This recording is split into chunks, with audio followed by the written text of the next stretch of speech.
സംസ്ഥാനത്ത് 4 വയസ്സിന് മുകളിലുള്ള കുട്ടികൾക്ക് ഹെൽമെറ്റ് കർശനമാക്കി. കൂടാതെ 14 വയസ്സുവരെയുള്ള കുട്ടികൾക്ക് കാറിൽ പ്രത്യേക സീറ്റും നിർബന്ധമാക്കുന്നു. 1 വയസ്സ് മുതൽ 4 വയസ്സുവരെയുള്ള കുട്ടികൾക്ക് പിൻസീറ്റിൽ പ്രത്യേക സീറ്റും 4 മുതൽ 14 വയസ്സുവരെയുള്ള കുട്ടികൾക്ക് പ്രത്യേക മാതൃകയിലുള്ള സീറ്റും വേണമെന്ന് ഗതാഗത കമ്മീഷണർ വ്യക്തമാക്കിയിട്ടുണ്ട്. അശ്വിൻ ഡിയാഗോ ചേരുന്നു. അശ്വിൻ, എന്തൊക്കെയാണ് ഇപ്പോൾ കർശന നടപടികളിലേക്ക് പോകുന്നത്? ഈ കുട്ടികളുടെ കാര്യത്തിൽ ഒരു ശ്രദ്ധ നേരത്തെ തന്നെ ഉണ്ടായിരുന്നതാണ്. ഹെൽമെറ്റ് ഉൾപ്പെടെയുള്ള കാര്യങ്ങൾ കർശനമാക്കുന്നു എന്നാണോ മനസ്സിലാക്കുന്നത്? ഇനിതാ സംസ്ഥാനത്ത് 4 വയസ്സിന് മുകളിലുള്ള കുട്ടികൾക്ക് ഇരുചക്ര വാഹനങ്ങളിൽ ഹെൽമറ്റ് നിർബന്ധമാക്കിയിരിക്കുകയാണ്.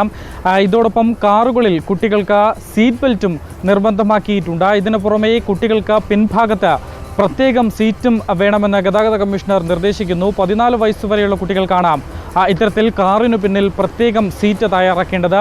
1 മുതൽ 4 വയസ്സുവരെയുള്ള കുട്ടികൾക്ക് പിൻസീറ്റിൽ പ്രത്യേകം സീറ്റ് ഘടിപ്പിക്കണം. 4 വയസ്സിന് മുകളിൽ 14 വയസ്സുവരെയുള്ള കുട്ടികൾക്ക് അവരുടെ ഉയരത്തിനനുസരിച്ചാകണം സീറ്റ് ബെൽറ്റ്. 135 സെൻറ്റിമീറ്റർ വരെ ഉയരമുള്ള കുട്ടികൾക്കാണ് ഇക്കാര്യം നിർബന്ധമാക്കിയിരിക്കുന്നത്. ഇരുചക്ര വാഹനങ്ങളിൽ പ്രത്യേക സീറ്റ് ഉപയോഗിച്ച് രക്ഷകർത്താക്കളുമായി കുട്ടികളെ ബന്ധിപ്പിക്കണം.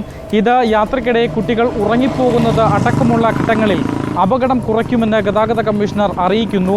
ഒക്ടോബർ നവംബർ മാസങ്ങളിൽ പുതിയ നിബന്ധനകളെക്കുറിച്ച് പ്രചരണവും മുന്നറിയിപ്പുകളും നൽകും. അതിനുശേഷം ഡിസംബർ മാസം മുതലാകും ഇത് സംബന്ധിച്ച് പിഴ ഈടാക്കി തുടങ്ങുക എന്നാണ് മോട്ടോർ വാഹന വകുപ്പ് നൽകുന്ന അറിയിപ്പ്.